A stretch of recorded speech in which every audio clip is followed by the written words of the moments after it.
Ang alamat ng pyramid.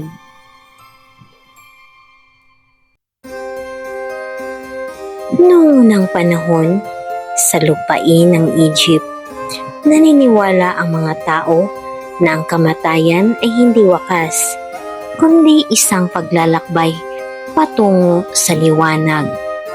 Ang kaluluwa ng tao, ayon sa kanilang paniniwala, ay kailangang makabalik sa katawan upang mabuhay sa kabilang daigdig. Kaya, ang katawan ay dapat ingatan at ang libingan ay dapat tumagal magpakailanman.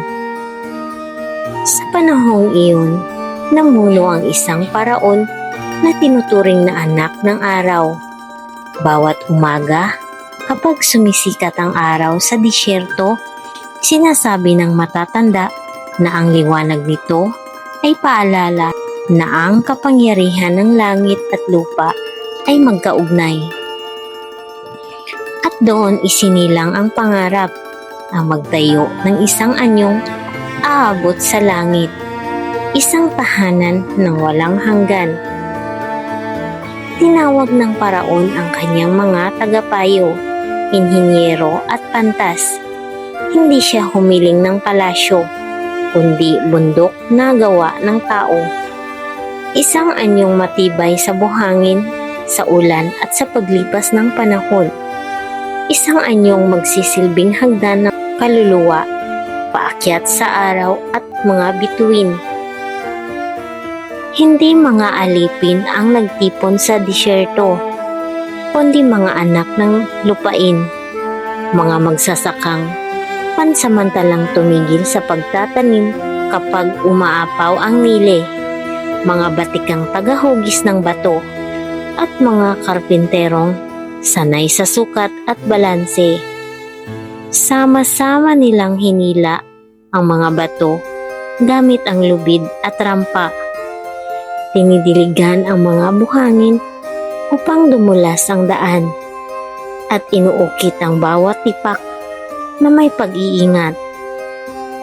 Bawat hampas ng pait ay may kasamang panalangin.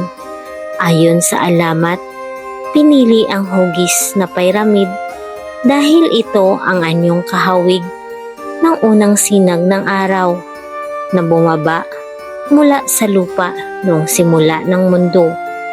Ang apat na gilid nito ay nakaharap sa apat na direksyon: hilaga, timog, silangan at kanluran, upang ipaalala na ang buhay ay may balanse at ang tao ay bahagi ng mas malaking kaayusan ng sansinukob. Gabi-gabi, habang nagpapahinga ang mga manggagawa, tumitingala sila sa mga bituin. Itinuro ng mga pantas ang kanyang mga konstelasyon at sinabi, "Diyan dadaan ang kaluluwa ng paraon." Kaya't ang pyramid ay inihanay hindi lamang sa lupa, kundi pati sa langit, na parabang ang mga bituin mismo ang naging gabay. Lumipas ang mga taon, umangat ang anyo mula sa disyerto, patong-patong na bato na tila bundok na isinilang ng kamay ng tao. Nang matapos ito, tumahimik ang paligid.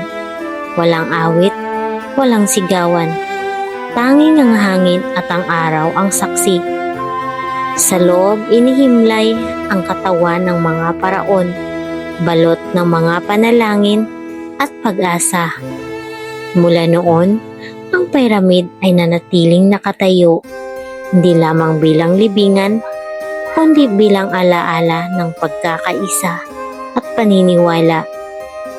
Sinasabi ng matatanda na tuwing sumisikat ang araw at tinatamaan ang tuktok ng pyramid, ang liwanag ay paalala na ang tao, kapag may layunin at pananampalataya, ay kayang lumikha ng bagay na hihigit pa sa kanyang sariling buhay.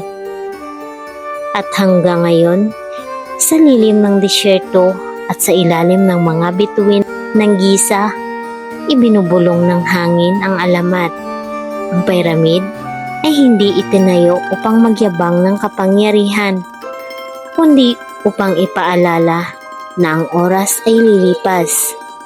Ngunit ang alaala ng kabutihan, talino at pagkakaisa ay mananatili magpakailanman.